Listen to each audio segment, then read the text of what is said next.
Hi everybody, Merry Christmas! This is Sarah here, and before we get started on this special bonus episode, I just wanted to do a couple house cleaning notes. One, this is a Patreon episode that we're releasing for you guys for Christmas, just as a fun Christmas surprise. This episode was recorded a few months ago on our Patreon channel.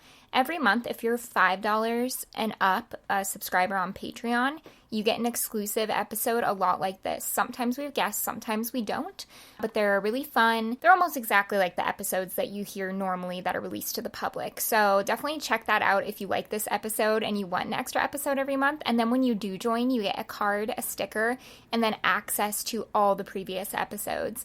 And you also get early releases on Sundays instead of Wednesdays, so that's really fun. So check us out, patreon.com/luminolpod. One other thing is we have a special surprise for you. We're going to be doing a giveaway with one of our really good friends on Instagram. Her name's Catherine, but her shop is called Paper Crane Stitches, and she does modern cross-stitch designs, and most of them are either like Murderino themed or true crime themed, of course, or feminist themed. So they're really fun cross-stitch designs. She does patterns. We're going to be giving away one of her hoops that she donated to you guys, to our listeners, and that'll be on New Year's Day. It'll last a couple days on our Instagram channel. So make sure you're following us at luminolpod on Instagram to join in on that giveaway. And then also we're throwing in a couple fun things too. So it'll be a giveaway worth like over $100. So you definitely want to check out. Okay, guys, that's enough of me blah, blah, blahing. Merry Christmas. Enjoy this episode. Okay. You're gonna have to bring it down. I'm good. All right, I don't even know what I'm doing. All right, go read the story.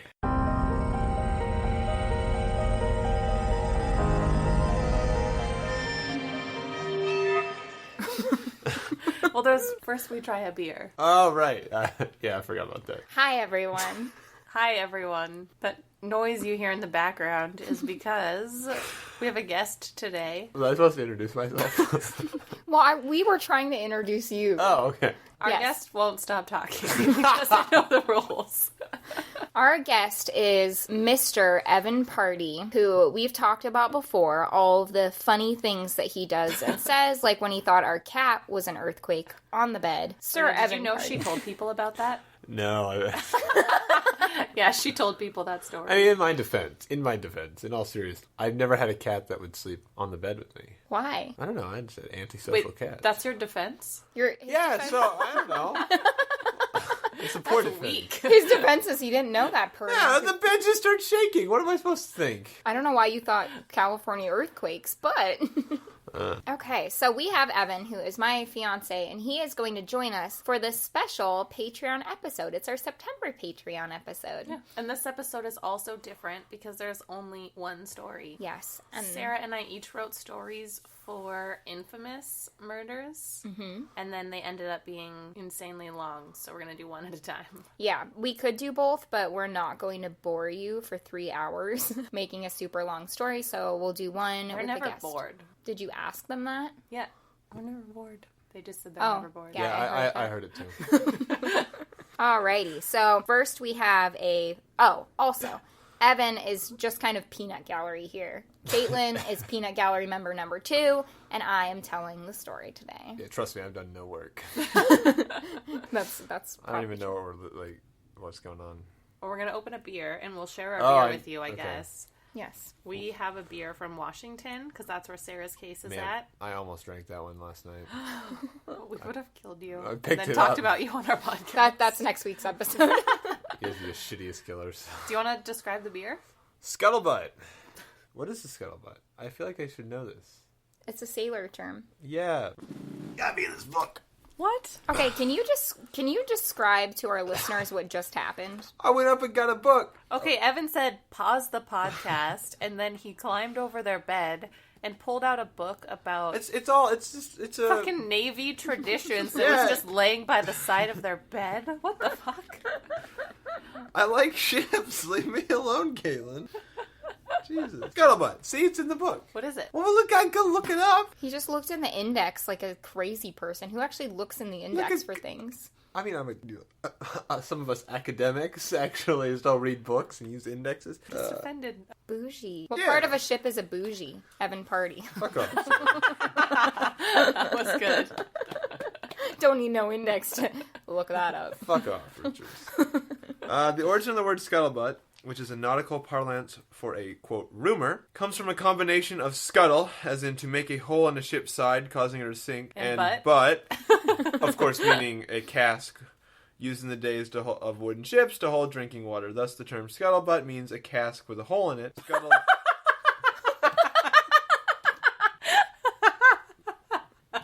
Done? Never.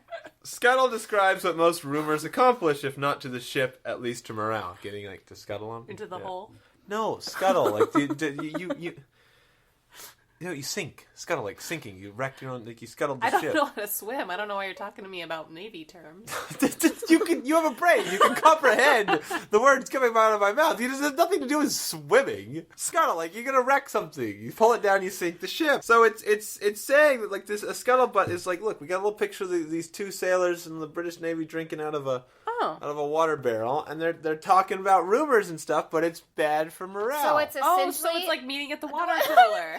Yeah, it's like meeting at the water, but with, like, a negative connotation, right? Because, like, this is saying, like, scuttlebutt, meaning, like, they're literally tearing apart the crew. That's the point of the scuttlebutt. So that's the name of this beer. Scuttlebutt, yeah. Then why is there a sexy siren on it? I don't know. It's part of the rumor. It's not very historically accurate. It should have been a barrel with a hole in it. Isn't that what a siren is? A barrel with a hole in it? All right, let's open it. That's Evan's description of this beer that's from Everett, Washington, from Northwest. Oh, no, it's Scuttlebutt Brewing Company. And it's the Gale Force IPA. Shall we open it? Yes. It always takes 2 tries. That's what she said. I'm a 2-try Kind of gal. something. 2 pump chump. Where's your glass, friend? You got some ASMR shit going on in here.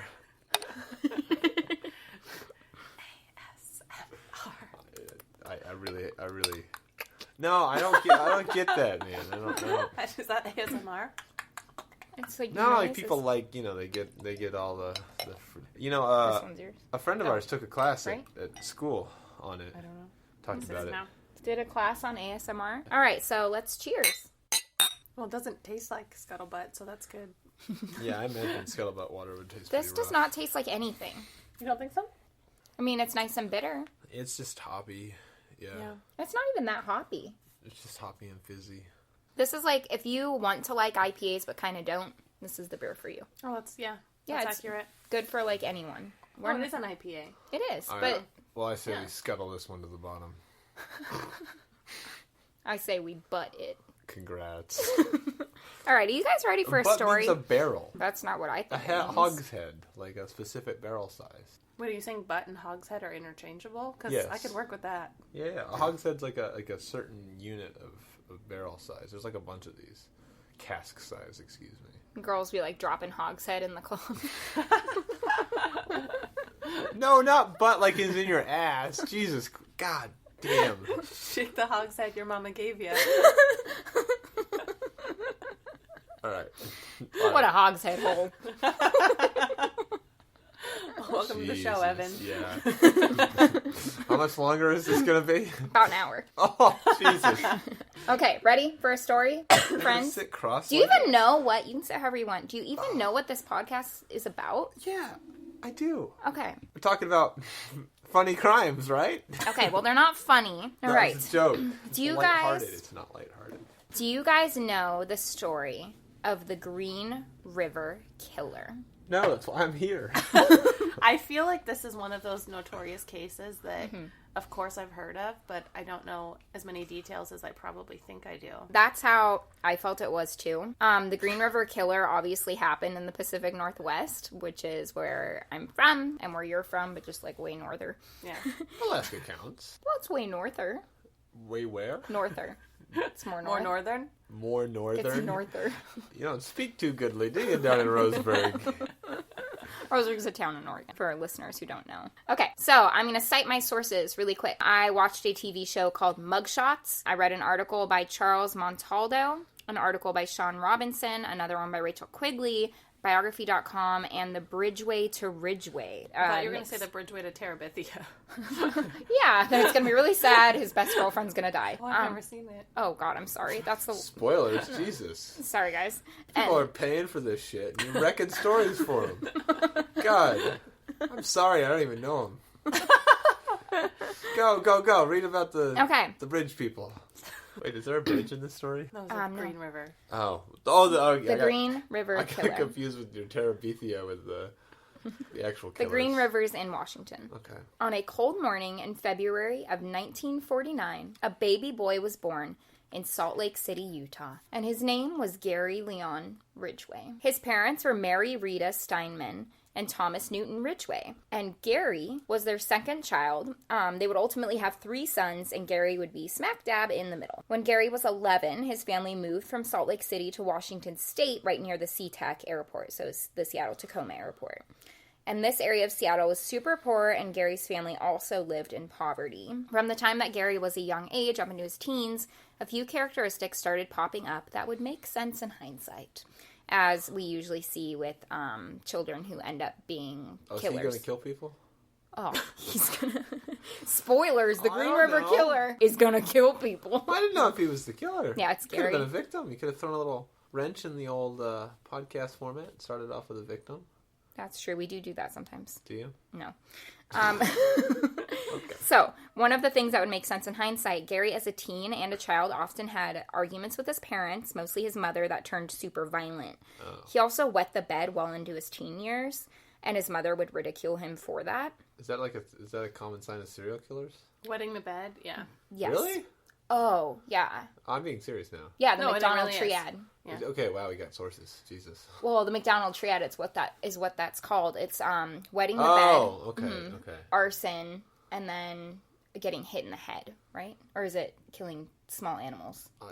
Those all sound like shitty things, so let's go with that. One of them is wetting the bed. One is getting hit Why in the is head. it wetting the bed? I think the other one is animals. Yeah, getting hit, wetting the bed is usually, when you wet the bed late into your years, it's usually a symptom of, like, some kind of trauma, like a sexual abuse or a physical Fire abuse. setting, Oh, arson. cruelty to animals, and bedwetting. Oh, and bedwetting. So getting hit in the head isn't Yeah. on there. But wetting the bed late into those years indicates some kind of trauma, and usually serial killers are people who have had, like, early childhood traumas.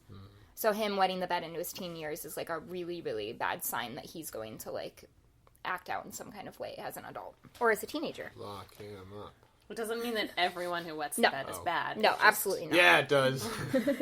peeing your pants is cool. Consider me Miles Davis. What is that a reference to? Billy Madison. I don't know who that is. Adam Sandler? Billy Madison? I eat pieces of shit like you for breakfast. You eat You pieces of shit for breakfast? What movie is this? Billy Madison. Billy Madison. No clue what you're Where he talking goes back to school. It's okay. about. Big blank. Big You blank. read too many books and don't watch enough movies. You're too smart. Hey, man, when was the last... I watched a bunch of movies this summer because I was riding the bike indoors. Mostly old war movies, though. That shouldn't surprise you, though. Nobody No. cares. Fuck you, too! Come in here, You came in here. make fun of my eating Yeah. publicly. If you didn't listen to the chips and guac thing, that's on our... Yeah. Oh, well, a question though. You can Oh, clear yeah. something up. Whoa, yeah, The yeah. sun chips you were using with guac, were they cheddar sun chips or original? Because I assumed cheddar, but if they were What are original, you it's not shaking your head weird. at me? What are they? We weren't sure. We don't know. I don't know. Probably cheddar. Oh, okay, that's still weird. That makes Okay. it weird. Okay. Is it weird with Doritos and guac? Ew. I was eating Doritos. Do you do that? No. No. What about Doritos with mustard? I really like that. Oh my god. Last night, I made Eggs Benedict, like regular Eggs Bennies. Okay. And he ate Kalamata olives and Doritos with it. Yeah, well, Doritos was a side because we didn't have any other sides of choice. There was no rice. There was no... It's Eggs Benedict. There's no potatoes. Okay. So I ate some chips. And So- Kalamata olives. Well, the olives go with... There was basil on the thingies. That was spring mix. There was fucking salad on the Benedict, so I could throw a little olive on there. What's wrong with that? I do like Kalamata olives. Yeah. Me too, but not with Get your Doritos. He scooped anti-Greek them onto sentiment Doritos. out And then of you, here. you scooped them onto your Doritos? Yeah, why not? It's just olive. It's gonna get mixed up in your mouth anyways. Don't look at me like that. Okay, we're moving on. Okay, so he wet the bed into his teen years. His mother would ridicule him for it. Mary Rita, which is what I call margaritas after I have had too many margaritas. That's a bad joke. Mary Rita's. Mary Reed. That was good. Keep moving. It was good. No, Okay. it wasn't. Yeah, I'm sorry. Keep going. Yeah, Oh, God. Okay, fine. Cut that out. No! I'm going to leave it in because she's... So Mary Rita was really domineering, and this really infuriated young Gary, but it also kind of sexually aroused him. How do you know that? Because I read all this stuff about Who found that out? Did he write that down? Is some fucking kid going to his journal? Oh, yeah.